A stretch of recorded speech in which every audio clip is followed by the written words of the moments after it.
പത്തനംതിട്ടയെ വീണ്ടും ഭീതിയിലാഴ്ത്തി കടുവ. വയ്യാറ്റുപുഴ വില്ലൂന്നിപ്പാറയിൽ കടുവ കിണറ്റിൽ വീണു. കൊല്ലംപറമ്പിൽ സജീവ് എന്ന ആളുടെ വീട്ടിലെ ആൾമറയില്ലാത്ത കിണറ്റിലാണ് കടുവ വീണത്. ആദ്യം ആ ദൃശ്യങ്ങളിലേക്ക്.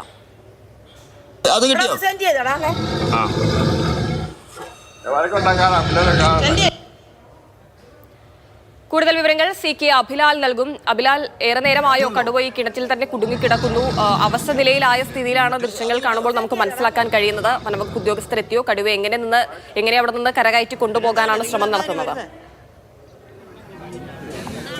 കൊല്ലംപറമ്പിൽ സദാശിവൻ എന്ന ആളുടെ വീടിനോട് ചേർന്ന ആൾമറയില്ലാത്ത കിണറ്റിലാണ് കടുവ അകപ്പെട്ടിട്ടുള്ളത്. അർദ്ധരാത്രിക്ക് ശേഷം സംഭവിച്ചു എന്നുള്ളതാണ് മനസ്സിലാക്കുന്നത്. പുലർച്ചെ 5 മണിയോട് കൂടി വീട്ടിലുള്ള ആളുകൾ ഉണർന്ന് എഴുന്നേറ്റ് പുറത്തിറങ്ങിയപ്പോഴാണ് അസാധാരണമായ മുരൾച്ച കിണറ്റിൽ നിന്നും കേട്ടത്. അങ്ങനെ എത്തി പരിശോധിച്ചപ്പോൾ ലൈറ്റ് തെളിച്ച് നോക്കിയപ്പോഴാണ് വന്യജീവിയെ കണ്ടെത്തിയത്. ഈ മേഖല എന്നുള്ളത് വനപ്രദേശവുമായി ചേർന്ന ഒരു ഇടമാണ്. എന്നാൽ കടുവയുടെ സന്നിധി ഇതിനു മുൻപ് ഉണ്ടായിട്ടുമില്ല.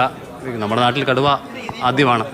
കടുവയെ ആദ്യമായിട്ടാണ് ഇങ്ങനെ നമ്മൾ കാണുന്നത്. പിന്നെ കടുവയുണ്ട്, പുലിയുണ്ട്, മൃഗങ്ങളൊക്കെ ഉണ്ടെന്ന് നമുക്ക് ആൾക്കാർ പറയുന്നുണ്ടായിരുന്നു. ഭയാശങ്കയുണ്ട് അവർക്ക്, കാരണം വനത്തിനോടടുത്ത് ചേർന്ന പ്രദേശമല്ലേ. അവർ നല്ല ഭയത്തിലാണ്. വീട്ടിലെ വീട്ടമ്മ കൂടി നമ്മോട് ചേരുന്നുണ്ട്. എപ്പോഴാണ് ഇത് കടുവയാണെന്ന് മനസ്സിലാക്കിയത്? നേരം വെളുത്ത് എന്തോ കടുവയാണെന്നോ പുലിയാണെന്നോ എന്തോ എന്നറിയത്തില്ല.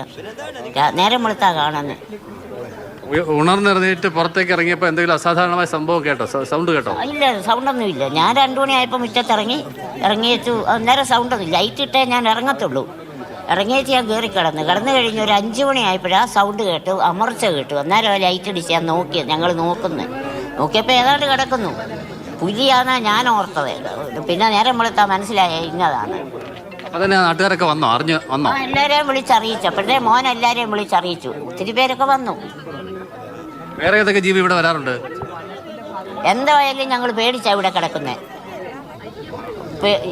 സന്ധ്യ കഴിഞ്ഞാൽ പിന്നെ പേടിയാ. ലൈറ്റ് ഇട്ടാ മുറ്റത്തിറങ്ങുന്നതെല്ലാം.